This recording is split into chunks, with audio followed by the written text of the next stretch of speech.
Hello students, I am Pawan Yadav working as a PGT Mathematics in Suraj School, Rewari. And dear students, we are studying second chapter of 11th class, that is Relations and Functions. And in last lecture, we have studied the definition of function, that is what is the function. And now in this lecture, we will discuss various types of functions and their graph. तो बेटा अगर मैं इस function के आज के lecture की बात करूं तो ये इस चैप्टर के सारे लेक्चर्स में सबसे ज्यादा इंपॉर्टेंट है जो आज का हम लेक्चर देने वाले हैं, जो आज हम पढ़ने वाले हैं। क्योंकि आप समझिए कि ये एक्चुअल में जो टाइप्स ऑफ फंक्शन है ये पूरे मैथमेटिक्स में इनका यूज होता है, पूरे मैथ्स में इनका कहीं न कहीं यूज होता ही होता है। तो let's start the first function and that is the identity function. Identity function, और ये जितने भी बेटा फंक्शन हैं इन सब फंक्शंस में हम आपको डोमेन और रेंज भी बताएंगे। ग्राफिकल मेथड से इसको करने की ग्राफ भी बनाएंगे इसका, और इसको डोमेन क्या होगी और रेंज क्या होगी वो भी हम इन सब की डिस्कस करेंगे, इन सब के बारे में। तो सबसे पहले बात करते हैं आइडेंटिटी फंक्शन। देखो बेटा इसका जो नाम है ना वो अपने आप में बहुत कुछ कह देता है। आइडेंटिटी मतलब मिरर इमेज, मतलब सेम चीज आ जाए। मतलब कहने का क्या हुआ कि अगर मैं कहूं कि fx is equal to X तो इसको मैं बोल लूंगा आइडेंटिटी। रटने की जरूरत नहीं है, इसको समझने का प्रयास करिए। देखो बेटा यहां क्या हो रहा है, इस फंक्शन में जब हम x पुट कर रहे हैं, देखो यहां पे x है, ये एक तरह से y तो होता है fx, तो x रख रहा हूं तो क्या आउटपुट आ रही है, x आउटपुट आ रही है। मतलब क्या कि अगर मैं यहां पे 1 पुट करूं, मतलब x की जगह क्या पुट करूं, 1 पुट करूं, तो मुझे बताइए y की वैल्यू क्या आ रही है, यही तो तुम्हारा fx है, fx की वैल्यू 1 आ गई। मतलब जब x 1 था तो f ऑफ x भी 1 आ रहा है। अब अगर मैं 2 पुट करूं तो अगर हम 2 पुट करें x की जगह तो देखो ये क्या कर रहा है, 2 ही आएगा, x ही आएगा। इसका मतलब जब x की वैल्यू 2 है तो f2 की वैल्यू 2 है, मतलब y की वैल्यू 2 है। 3 लूंगा तो 3 होगा, 4 लूंगा तो 4 होगा। तो एक तरह से ये मिरर इमेज हो गई। तो अगर इसको हम प्लॉट करें ग्राफिकल मेथड से, ग्राफ इसका प्लॉट करें बेटा तो कैसा ग्राफ आएगा जरा आप सोचिए। यहां पे मान लिया x की वैल्यू 1 2 3 4 लें और यहां पे 1 2 3 4। देखो बेटा ये तो तुम्हारा x हो गया, और इसको आप क्या नाम दे सकते हैं, इसको आप y भी कह सकते हैं और आप इसको fx भी कह सकते हैं। fx का ही दूसरा नाम क्या होगा, y होगा। तो देखो क्या हो रहा है, जब हमने x की जगह 1 पुट किया तो f1 कितना आ रहा है, 1 आ रहा है। तो इसका मतलब 1 पुट किया तो 1 आया, देखो सेम आया। 1 पे 1 वैल्यू आई, 2 रखा तो 2 के ऊपर 2 वैल्यू आई, ये वैल्यू आ रही है। 3 रखा तो 3 रखेंगे तो क्या होगा, 3 वैल्यू आएगी। तो इसका मतलब 3 के ऊपर क्या वैल्यू आएगी, 3। तो ये आपका एक तरह से ये फंक्शन बनेगा। और अगर हम नेगेटिव में बात करें तो नेगेटिव के अंदर बात करेंगे तो ये लो नेगेटिव में बन जाएगा। और इसको ड्रॉ कर दीजिए, जब आप -1 रखेंगे तो बताओ क्या वैल्यू होगी, x की जगह -1 रखेंगे तो ये वैल्यू -1 आएगी। इसका मतलब -1 तो यहां होगा। तो देखिए सेम ही तो ग्राफ आपका ड्रॉ होके आएगा। तो ये जो हमने जो ग्राफ ड्रॉ किया है ये आपके पास किस फंक्शन का है, fx का ग्राफ है। मतलब fx क्या है यहां पे, आइडेंटिटी फंक्शन। अब बेटा यहां पे 2 बातें और इंपॉर्टेंट है। वो क्या क्या बात है, एक किसी भी आपके पास फंक्शन का डोमेन क्या होगा और एक होगा रेंज क्या होगी। ध्यान से समझना। तो डोमेन क्या होगा, डोमेन बेटा वो इनपुट वैल्यूज हैं, वो x की वैल्यूज हैं जिसको पुट करने से फंक्शन तुम्हारा डिफाइंड है। डिफाइंड का मतलब क्या है, वो एक्स की वैल्यू जिनको अगर मैं पुट करूं तो कोई ना कोई रियल वैल्यू आए, कोई ना कोई डेफिनेट वैल्यू आए, किसकी? एफ एक्स की। तो जरा एक बात बताइए बेटा, यहां पे -1 रख रहा हूं तो -1 आ रहा है, 2 रख रहा हूं तो 2, 3 रख रहा हूं तो 3, 4 रख रहा हूं तो 4, 5 पे 5, 7 पे 7, 9 पे 9। इसका मतलब इसका डोमेन क्या हो गया? अरे आर हो गया। आर का मतलब क्या हुआ? Real, all real values. भाई जितनी भी नंबर लाइन पे वैल्यू होती है ना बेटा, ये तुम्हारी नंबर लाइन है। देखो 0, 1, 2, 3, -1, -2, -3, ये इधर -इंफिनिटी और +इंफिनिटी है। आर का आपको पता होगा दूसरा नाम होता है -इंफिनिटी से इंफिनिटी ओपन, मतलब इसके बीच की सारी वैल्यूज। लेकिन ध्यान रखना बेटा, ये दोनों इंक्लूड नहीं होंगी। कौन कौन सी? -इंफिनिटी और +इंफिनिटी। तो देखो इसके बीच की फ्रैक्शनल भी रख सकते हो, जैसे आपने 1.2 रखी, मान लिया 1.2 रखी तो 1.2 आया, है ना। मतलब जब भी रख रहे हैं कोई वैल्यू तो उस पे आंसर आ रहा है। तो डोमेन क्या हुआ? डोमेन यही तो बताया है कि वो एक्स की वैल्यूज जिसको पुट करने से फंक्शन एक डेफिनेट वैल्यू दे, that is known as domain. और बेटा रेंज क्या है? रेंज है कि जब हम इन x की वैल्यूज को पुट करेंगे, मतलब जो आपका डोमेन आया, डोमेन क्या क्या आया? r। तो जब इन वैल्यूज को पुट करूंगा, मतलब -1, -2, -0, 1, 2, 3, तो यहां से f ऑफ x की क्या क्या वैल्यू आ रही है, ठीक है। तो अब आप बताइए 1 रख रहे हैं तो 1, 2 रख रहे हैं तो 2, 3 रख रहे हैं तो 3। मतलब ये हुआ कि सारी की सारी वही वैल्यूज तो आ रही है जो पहले थी। इसका मतलब इसकी रेंज भी क्या हो गई? r। देखो 10 रखा तो 10, 15 रखा तो 15, तो जो डोमेन हुआ बेटा वही तो इसकी रेंज हुई। तो ये आपका हमने एक पहला फंक्शन कंप्लीट किया, that is known as identity function. चलो दूसरे फंक्शन की बात करते हैं। और अगर मैं दूसरे फंक्शन की बात करूं तो ये बहुत ज्यादा इंपॉर्टेंट फंक्शन है। और बेटा ये क्या फंक्शन है? ये समझ लो सबसे ज्यादा इसका आपका मैथ्स में यूज होने वाला है। क्या है ये फंक्शन? जरा ध्यान से समझिए। इसको हम बोलते हैं बेटा मॉडुलस फंक्शन। क्या नाम है? मॉडुलस फंक्शन और absolute value function.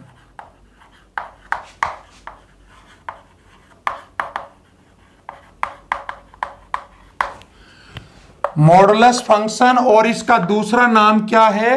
Absolute value function. ये भी इसी का नाम है। तो देखो मॉडुलस आपने सुना होगा कि भाई F X is equal to, ये दो वर्टिकल लाइन अगर मैं लगा दूं तो इसका मतलब हो जाता है क्या? मॉडुलस।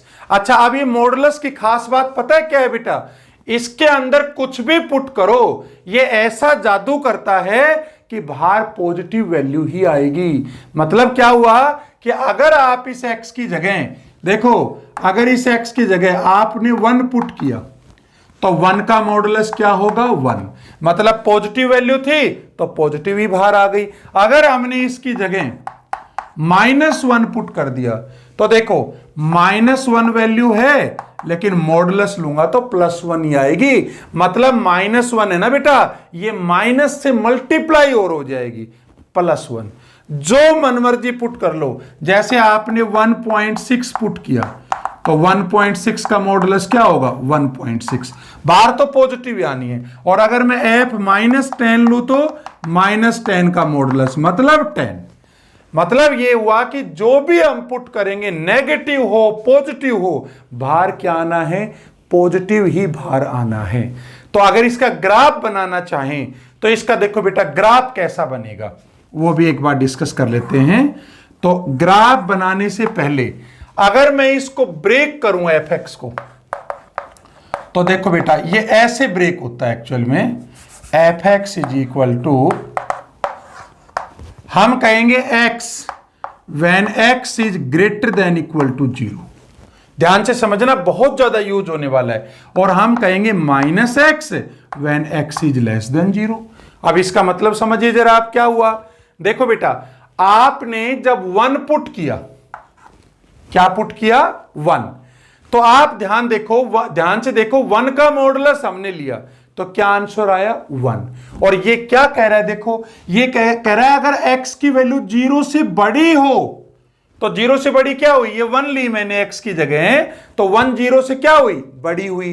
तो 0 से अगर बड़ी हुई तो कह रहा है उसका x ही आंसर आएगा, मतलब 1 थी ना x की वैल्यू, तो 1 ही आंसर आएगा।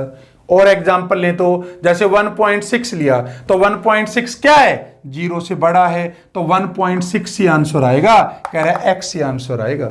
और अगर मैं x 0 से कम लेता हूं, कम क्या, जैसे मान लिया मैंने -1 ले लिया, तो -1 जब लोगे बेटा, ये 0 है ये -1 है, तो -1 तो 0 से कम आया ना, तो कह रहा है जब भी 0 से कम वैल्यू होगी ना, तो जो वैल्यू होगी ना x की, उसको किस से मल्टीप्लाई करना है, माइनस से। तो देखो -1 में हमने क्या किया, ये -1 थी x की वैल्यू, तो इस वैल्यू को किससे मल्टीप्लाई किया, माइनस से और किया, तभी तो ये +1 आया। समझ आया कि नहीं आया। -10 था तो -10 भी क्या है बताओ, 0 से कम है कि नहीं है। और अगर ये 0 से कम है बेटा, तो इसका मतलब क्या हुआ, -10 जो आपकी x की वैल्यू है ना, इसको माइनस से और मल्टीप्लाई करना है, तो वैल्यू कितनी आ गई, प्लस की 10 आ गई। मतलब वैल्यू तो बाहर प्लस ही आनी है, तो अगर नेगेटिव वैल्यू हुई 0 से कम तो माइनस से मल्टीप्लाई और कर दो, और अगर पॉजिटिव वैल्यू हुई या 0 हुई तो वो एज इट इज वैल्यू बाहर आ जाएगी। शायद आपको समझ में आ गया होगा, बहुत इंपॉर्टेंट है। तो देखो अब इसका जब अगर ग्राफ ड्रॉ करूं मैं, तो इसका ग्राफ ऐसा बनता है, ये ग्राफ बनेगा किसका, मॉडुलस ऑफ x का। ये तुम्हारा x हो गया, ये तुम्हारा fx हो गया। अब तुम कहोगे सर ये कैसे ग्राफ बना, देखो जरा समझा देता हूं आपको। मान लिया ये x की 1 वैल्यू है, ये 2 है, ये 3 है, ये 4 है, ये y की मान लिया 1 है, ये 2 है, ये 3 है, ये 4 है।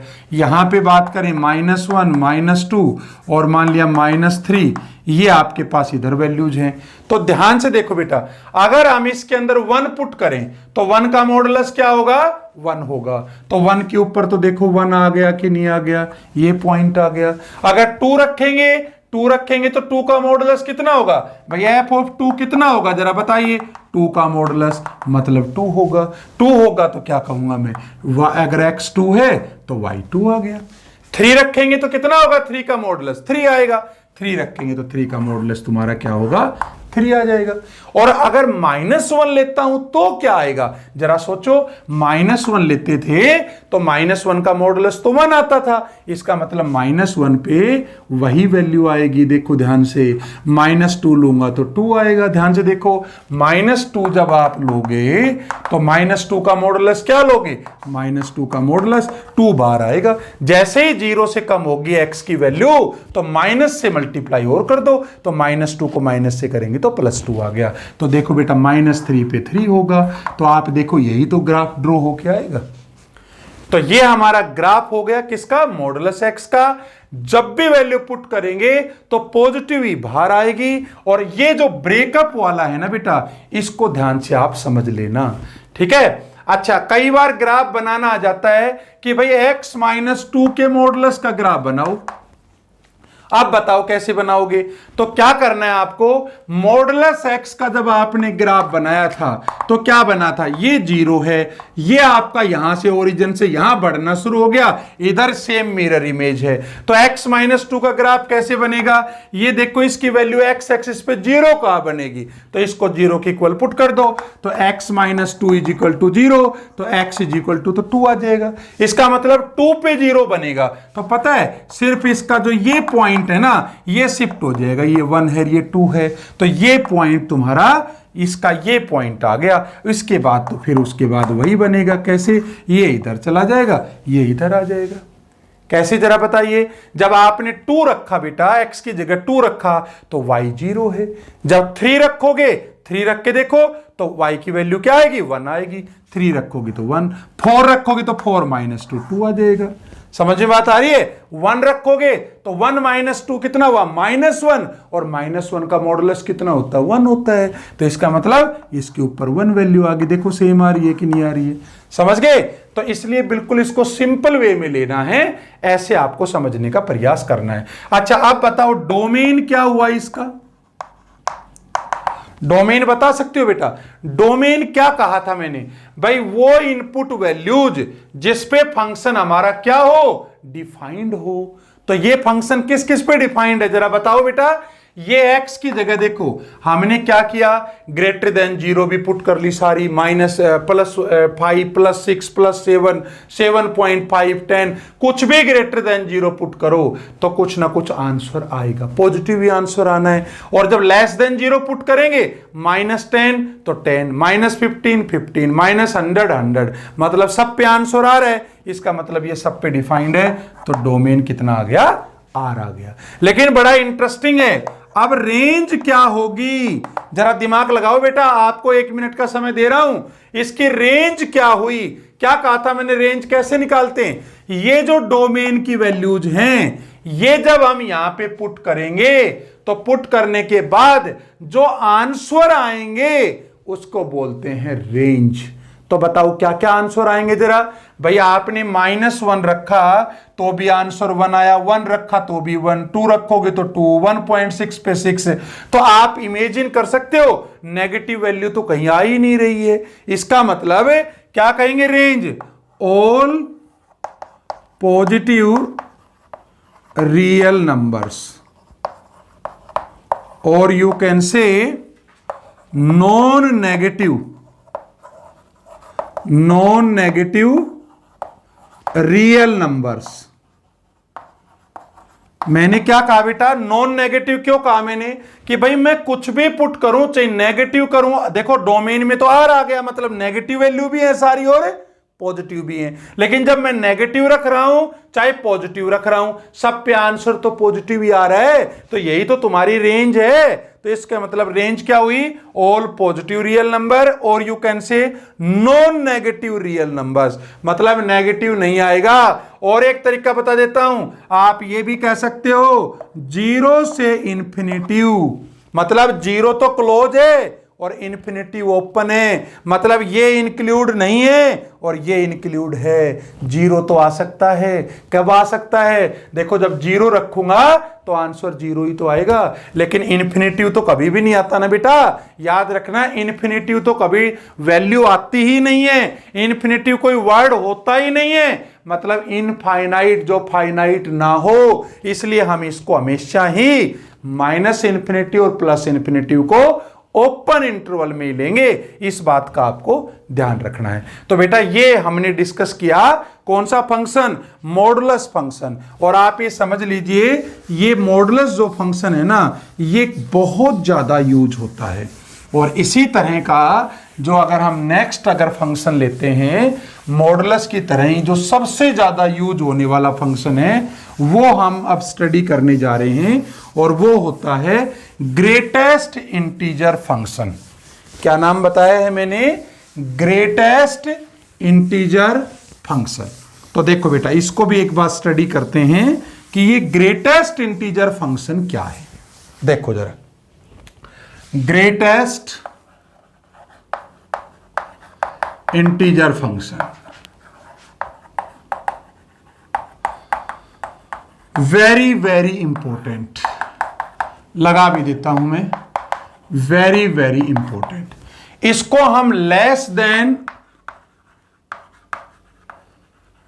और इक्वल टू भी बोलते हैं, लेस देन और इक्वल टू। अब बताता हूं इसका मीनिंग क्या है, लेस देन और इक्वल टू का क्या मीनिंग है इसके अंदर। तो पहली बात तो इसको डिनोट किससे करते हैं वो समझने का प्रयास करो। इसको डिनोट करते हैं बेटा ग्रेटेस्ट इंटीजर को ऐसे, दो ये आपके पास क्लोज्ड ब्रैकेट हो गया और ये आपका x हो गया, तो इसको हम क्या बोलेंगे? Greatest integer of x। ठीक है। अच्छा अब इसकी देखो खास बात क्या है, इसकी खास बात यह है कि ये जो है ना कुछ भी इसके अंदर आप पुट कर लो, लेकिन इसका जो आंसर आएगा ना वो इंटीजर ही आएगा। कैसे? पहले जरा कुछ वैल्यूज से समझाता हूं, देन आपको इसको ग्राफिकल से समझाऊंगा। जरा ध्यान से समझो। अगर मैं इसके अंदर एफ ऑफ 1.6 रखता हूं, क्या रखा मैंने? 1.6, तो 1.6 का ग्रेटेस्ट इंटीजर क्या हुआ? देखो बेटा, नंबर लाइन देखिए आप, ये 0 है, ये 1 है, ये 2 है, ये 3 है, तो 1.6 पता है कहां होगा भाई? 1 और 2 के बीच में ही तो कहीं न कहीं होगा, ये 1.6 है। तो ये कहता है भाई लेस देन और इक्वल टू। तो लेस देन का मतलब समझते हैं कि भाई 1.6 है ना, तो इससे पिछले वाला इंटीजर कौन सा है? तो 1.6 से पिछले वाला इंटीजर कौन सा है बताओ? 1 है, तो इसका आंसर आ जाएगा 1। अगर मैं कहूं 1.9, तो 1.9 की भी अगर बात करूं तो 1.9 कहां होगा भाई? 2 से तो इधर ही होगा, ठीक है ना? तो 1.9 भी होगा तो इससे पिछले वाला ही ग्रेटेस्ट इंटीजर आएगा, मतलब 1 ही इसका आंसर होगा, इसका आंसर भी 1। लेकिन अगर मैं कहूं f ऑफ 1 कहूंगा तो ये तो इक्वल टू 1 है, तो 1 जब रखोगे तो इसका ग्रेटेस्ट इंटीजर 1 ही आएगा। इसका मतलब क्या हुआ? 1 से लेके और 1.99999 कुछ भी पुट करो तो उसका आंसर 1 ही आएगा। 2 मत रखना बस, क्योंकि 2 रख दोगे तो आंसर 2 आ जाएगा। मतलब ये हुआ इस 1 से लेके, बस 2 शामिल मत करो, 1 से लेके और इस 2 के बीच में 2 इंक्लूड नहीं है, कुछ भी पुट करोगे तो इसका आंसर क्या आएगा बेटा? 1 ही आंसर आएगा, ठीक है। सिमिलरली अगर मैं बात करूं कि भाई 2.9, तो आप क्या आंसर दोगे? 2.9 से पहले वाला क्या होगा? ये 2.9 है तुम्हारा कहीं न कहीं, तो इससे पिछला क्या है ग्रेटेस्ट इंटीजर? इससे पिछले वाला इंटीजर 2 है, तो इसका आंसर आएगा 2।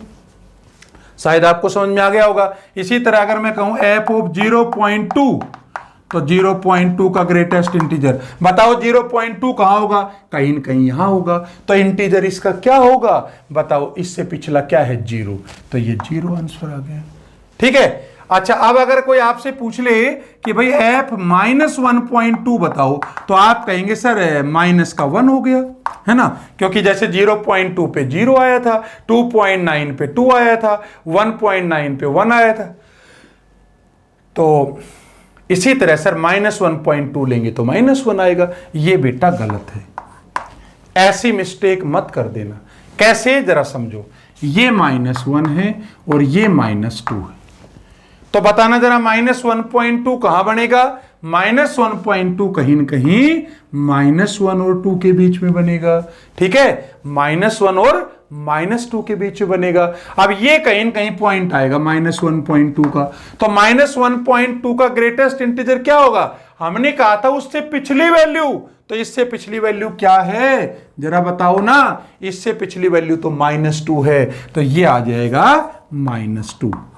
इसी तरह से अगर कोई माइनस का 2.5 कहे तो देखो -2.5 किस किस के बीच में होगा? -2 और 3 के बीच में, तो इससे पिछला ही तो ग्रेटेस्ट इंटीजर होगा, तो इसका आंसर आएगा -3। मतलब सिंपल बता देता हूं कि अगर पॉजिटिव वैल्यू तो हो फ्रैक्शनल में, जैसे 1.6, 2.9, 0.2, तो इसका जो ये पार्ट है ना आपका, यही आंसर आ जाएगा।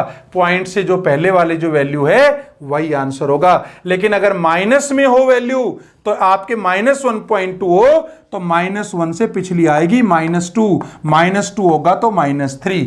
ऐसे आपको ग्रेटेस्ट इंटीजर को वैल्यू को निकालना है। तो अगर मैं अब इसका ग्राफ बनाऊं तो इसका ग्राफ देखिए कैसे बनेगा ग्रेटेस्ट इंटीजर का। बहुत इंपॉर्टेंट बेटा इसका ग्राफ है, और ये समझो बहुत ज्यादा इसका यूज होता है। किसका? ग्रेटेस्ट इंटीजर फंक्शन का। तो देखो इसका ग्राफ बनाने का प्रयास करते हैं। इसका ग्राफ इस तरह से बनेगा।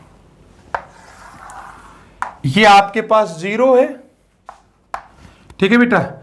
ये आपके पास 1 है, ये 2 है मान लिया, ये 3 है, ये 4 है। यहां पे -1 ले लिया मैंने, ये -2 है, ये -3 है, ये -4 है। ठीक है, अब ध्यान से देखिए क्या कहा था मैंने, 0 और 1 के बीच में, देखो ये 1 पे मैं ओपन सर्कल ले रहा हूं, ये इसका मतलब ये 1 इंक्लूड नहीं है। तो 0 और 1 के बीच में कुछ भी पुट कर लीजिए, आपका आंसर 0 ही आएगा। समझ में बात आ गई? अच्छा, अब अगर मैं बात करूं 1 के ऊपर तो क्या आंसर आएगा, याद करो, f(x) = ग्रेटेस्ट इंटीजर था, तो 1 पुट करूंगा तो 1 पे तो 1 ही तो आंसर आएगा, इसका मतलब 1 पे तो 1 आएगा। अब 1 से लेके, ध्यान से समझना, 1 से लेके कहां तक, 2 तुम्हारा ओपन होगा, मतलब 2 शामिल नहीं होगा। अब 1 तो यहां इंक्लूड है, यहां पे देखो 1 इंक्लूड है लेकिन 2 इंक्लूड नहीं है, मतलब जब 1 रखोगे तो भी 1। अच्छा, 1.5 रखोगे, अरे 1.5 रखोगे तो क्या आंसर आएगा, 1 ही आएगा। 1.9 रखोगे तो भी 1 ही आएगा। इसका मतलब क्या हुआ कि भाई 1 से लेके और 2 के बीच में कुछ भी वैल्यू पुट करूंगा तो आंसर मेरा 1 ही आएगा। सिमिलरली 2 जब रखूंगा तो 2 पे आंसर आएगा 2। आप समझते हैं, 2 रखेंगे तो ग्रेटेस्ट इंटीजर तुम्हारा 2 ही आएगा। अब 2 से कहां तक, 2 से लेके और 3 ओपन तक, मतलब 3 इंक्लूड नहीं है, 2.99999 तक इंक्लूड है, वहां तक रखूंगा तो आंसर तुम्हारा 2 ही आएगा। और अगर 3 से लेके 4 के बीच में ओपन रखूं मैं, मतलब 4 इंक्लूड नहीं है, आप ये कह सकते हैं कि 3 से लेके और 4 के बीच में, है ना। इस इंटरवल को कैसे पढ़ूंगा, 3 क्लोज 4 ओपन, इसके बीच में कुछ भी पुट कर लीजिए आप, जैसे 3.2 रखा 3, 3.8 रखा 3, 3.5 रखा 3, 3.01 रखा 3। आप समझ गए होंगे। तो अगर इसी ग्राफ को मैं इधर बनाना चाहूं तो बताइए क्या होगा, 0 पे तो 0 आंसर आ ही रहा है, तो 0 तो इंक्लूड होगा नहीं। 0 से लेके और -1 तक, 0 से लेके -1 तक जो आंसर आएगा वो -1 ही आएगा। ध्यान समझना, जैसे आपने -0.2 रख दिया तो भी -1, -0.3 रख दिया तो भी -1, -0.9 रख दिया तो भी -1, मतलब -1 तो क्लोज है और 0 ओपन है। इसके बीच में -1 तो क्लोज है और 0 ओपन है, इसके बीच में कुछ भी वैल्यू पुट कर लीजिए, आंसर तुम्हारा -1 ही आएगा। समझ में आ गया? अच्छा, अब -1 रखोगे तो आंसर तुम्हारा -1 आ ही गया था, तो -1 से लेके और -2 तक, मतलब आप ऐसे समझ लीजिए ये -1 है, ये -2 है, मतलब इस इंटरवल को पता कैसे पढ़ूंगा, -2 तो तुम्हारा क्लोज है और -1 ओपन है, इसके बीच में कुछ भी वैल्यू पुट करके रख लो आप, आंसर -2 ही आएगा। जैसे -2 रखा तो ग्रेटेस्ट इंटीजर -2 ही आएगा, अगर -1.3 रखा तो आंसर -2 ही आएगा। कहां है -1.3, कहीं न कहीं यहां होगा, तो इससे पिछली ग्रेटेस्ट इंटीजर क्या है, -2 है। शायद आपको समझ में आ गया होगा। सिमिलरली अगर मैं बात करूं बेटा, -2 से लेके ओपन और -3 के बीच में कुछ भी रखूंगा तो इसका आंसर -3 ही आएगा। समझ में आ गई बात? तो ये तुम्हारा ग्राफ होता है किसका, ग्रेटेस्ट इंटीजर फंक्शन का। अब बात कर लेते हैं इसकी डोमेन की, what is its domain and what is it's range. ठीक है बेटा, तो बताइए डोमेन क्या होगा इसका। देखो बेटा, डोमेन क्या कहा था हमने, भाई डोमेन हमने कहा था कि एक्चुअल में x की क्या वैल्यू पुट कर सकते हैं जिससे फंक्शन की कोई डेफिनेट वैल्यू आए, वेल डिफाइंड वैल्यू आए। तो आपकी मर्जी, किसने रोका है, x की जगह कुछ भी पुट कर दीजिए, -1 रखो, -2 रखो, -1 पॉइंट, नंबर लाइन पे जितने भी नंबर्स हैं वो आप सारे रख सकते हो। किस किस के बीच में? माइनस इन्फिनेटिव और इन्फिनेटिव के बीच में। आप कुछ भी रख लीजिए, आपको कुछ ना कुछ आंसर मिलेगा। ठीक है बेटा, तो इसका मतलब क्या हुआ? इसका डोमेन आर हो गया। अरे रियल नंबर हो गया। आपने जब भी कोई भी वैल्यू पुट करी इसके अंदर तो आंसर निकल के आएगा ही आएगा। आंसर निकलने का मतलब ये नहीं है कुछ भी आ जाए, अंडर रूट में नेगेटिव आ जाए, आंसर वेल डिफाइंड होना चाहिए। अब तुम कहोगे सर ये वेल डिफाइंड क्या है? रियल नंबर आना चाहिए। तो ये आप जब भी पुट कर रहे हो तो रियल नंबर ही तो आ रहा है, तो मैं कहूंगा इसका डोमेन आर है। अच्छा रेंज क्या है जरा बताओ, सोचो रेंज क्या हो सकती है? अब ये मत कह देना सर रेंज भी इसकी आर होगी। अरे बेटा आपने इतने सारे हमने एग्जांपल्स लिए, जब भी कोई वैल्यू हमने पुट की तो देखो आंसर क्या रखा है? 1 1 1 3 3 3। क्या कोई फ्रैक्शन में आ रखा है? देखो -1, फिर कहा था हमने -2, भाई माइनस का 3.3 ले लें, हम मान लिया -3.3 ले लें तो आंसर -4 आएगा। मतलब ये सारे क्या हैं? ये तो पॉजिटिव इंटीजर हैं, ये तुम्हारे नेगेटिव इंटीजर हैं। तो जब भी कुछ पुट कर रहे हैं तो हमारा आंसर इंटीजर ही तो आ रहा है। तो इसका मतलब क्या हुआ? रेंज क्या हुई? All integers.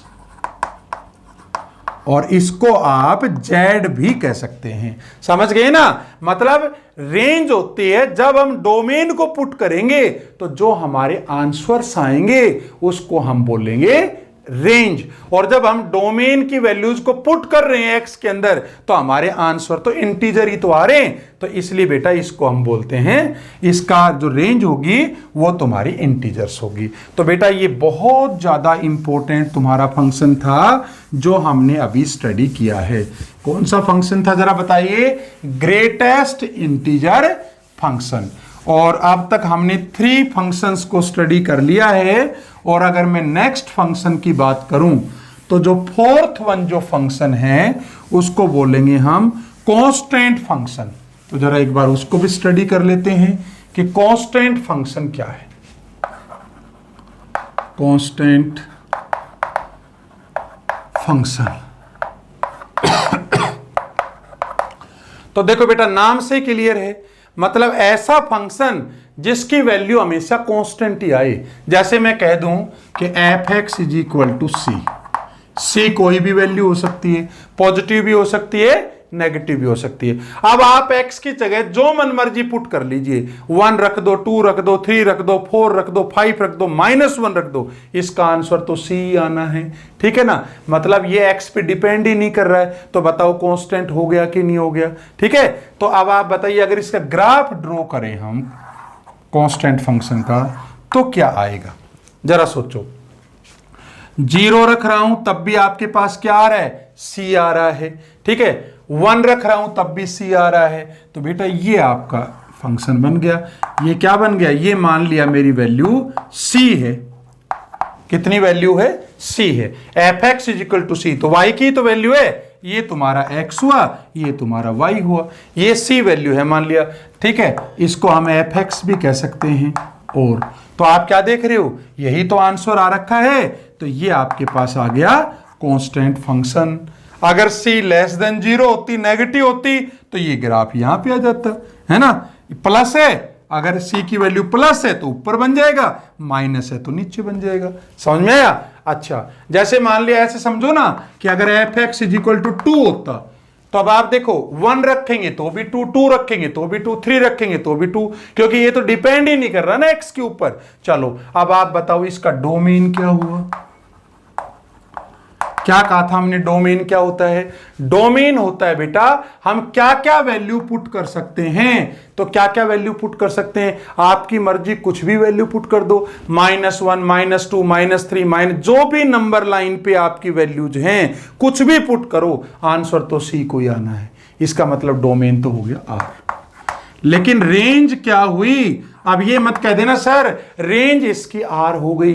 रेंज आर बेटा बिल्कुल भी नहीं होगी, रेंज इसकी सिर्फ और सिर्फ सी होगी। समझ गए ना? सी होगी सिर्फ। मतलब क्या कि अगर यहां पे 2 वैल्यू है तो सिर्फ 2 ही आएगी, 3 वैल्यू है तो 3 आएगी। भाई हम कुछ भी पुट कर लें, मतलब डोमेन की वैल्यूज को जब पुट करेंगे तो जो वैल्यूज आएंगी उसी को तो रेंज बोलते हैं। और जब हम कुछ भी पुट कर रहे हैं तो हमारा आंसर तो सी तो आ रहा है, तो इसलिए इसकी रेंज क्या हो गई, सी हो गई। तो बेटा यहां पे हमने 4 जो आपके पास इंपॉर्टेंट जो फंक्शंस हैं उसका डोमेन, रेंज और उनके हमने ग्राफ डिस्कस करे हैं। In next lecture we will study graph, domain and range of some other important functions.